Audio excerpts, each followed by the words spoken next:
was a time I'd grown so tired of life, and what a shame if I threw it all away. And I said life ain't hard until you get knocked out, but it don't care no matter what you say.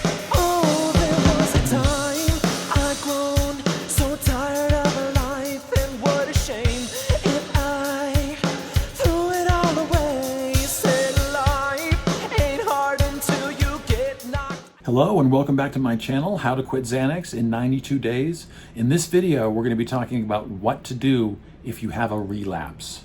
Okay, so if you've gone through the program, okay, and you've had Xanax and Valium and other benzodiazepines out of your life for a little while, okay, or a while, a long time, okay, and you've had a relapse, meaning you acquired some benzos from somewhere, somehow you got some and you took them, okay, and you had them. Now, it all depends on how long you've been doing this, okay. Hopefully you haven't been doing it very long, but I'll cover both those issues here, okay. So that has a way of happening. It's a very, very, very, very addictive drug, okay. And so obviously if you just recently quit the program, especially if you're using this program and you still have some of your pills around, okay, and you took a few, you were having a really stressful day and you took a few pills, okay, I'd say first of all, don't worry, don't panic at all, okay? You haven't put a lot of benzo into your system. I would say just obviously stop, okay? And don't try to go through a cutting system, okay? If you've just been using for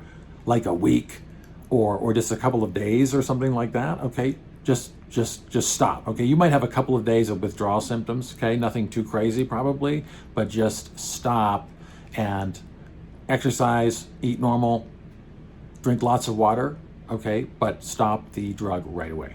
Now, if you got off the drug and if you got off of Xanax or Valium and you've been using again for a while, okay?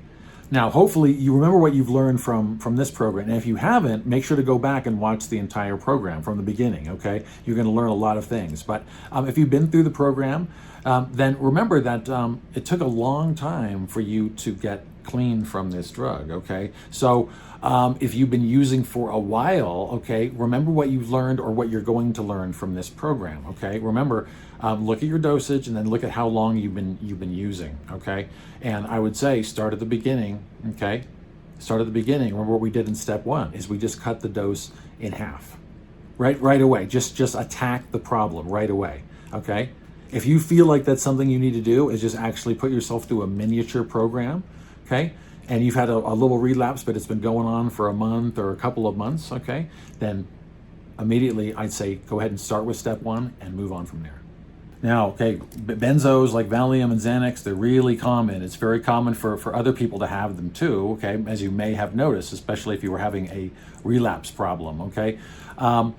So I would make sure that you just have to be aware that those pills are probably always going to be not very far away. There's always going to be somebody using those drugs, okay? And you know that, but I would just say you have to just learn from a relapse. Relapse is actually a really good learning experience because you can learn what you don't want in your life. A lot of times you can remember, especially when it's really stressful, you can remember the times when the drug was very peaceful and it brought a lot of calm to you, at least momentarily, okay, at least for a short amount of time, but there are consequences to using it, and that's why you quit in the first place. So sometimes going through a small relapse is actually just a good chance to learn, to reinforce the fact that you don't want any benzodiazepine in your life.